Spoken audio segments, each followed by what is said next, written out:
आपका नाम? कैसर रोयल। और क्या करते हैं आप? मैं कंपनी में प्राइवेट में हेड हूँ, मार्केटिंग हेड हूँ। अच्छा, मार्केटिंग हेड। और पीटीआई को क्यों सपोर्ट करते हैं?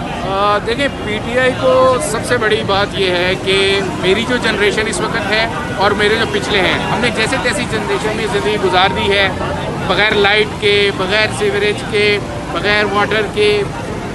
अब हमें अपनी जनरेशन का सोचना है, जो कि खान ने हमें बताया है। बेहतरीन हाल यही है कि हमें अपनी जो जनरेशन इस वक्त जो यंग जनरेशन आ रही है, उसको जो हमने अंधेरों में ज़िंदगी गुजारी है वो नहीं होनी चाहिए। ठीक है, जो हॉस्पिटल्स का हाल है वो नहीं होना चाहिए। एजुकेशन प्रायोरिटी पे होनी चाहिए। जब ये सारी चीज़ें नहीं होंगी तो मैं दावे से कह सकता हूँ, मेरे दोस्तों, पाकिस्तानी भाइयों, आप कुछ भी कर लो, आने वाले 15 साल के बाद मेरे बच्चे, आपके बच्चे इन्हीं अंधेरों में होंगे, इन्हीं हॉस्पिटल के सड़कों पर पड़े होंगे। इसी तरह हमारी माएँ बहनें ज़िंदगी में ही डेथ कर जाएंगी, हमारा बुरा हाल हो जाएगा। इकॉनमी हमारी ख़त्म हो चुकी है, ग्रे लिस्ट से कन्वर्ट होकर ब्लैक लिस्ट में जा रहे हैं।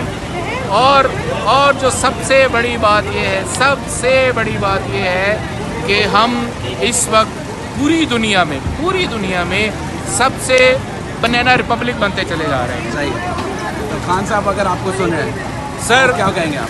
खान साहब, to be very honest, we salute you.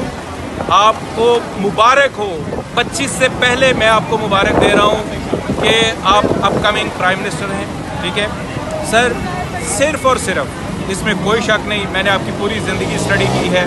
You are a matchless person और you are a blessed by God. अल्लाह ने जो इज़्ज़त आपको दी है, एटलीस्ट पाकिस्तान में, पूरी दुनिया में इस तरह किसी को नहीं मिली। सही है। आपने उसका पूरा अमल जिस तरह से पहले ज़िंदगी में किया है, अभी करना है। आपकी बहुत अच्छी पॉलिसी है।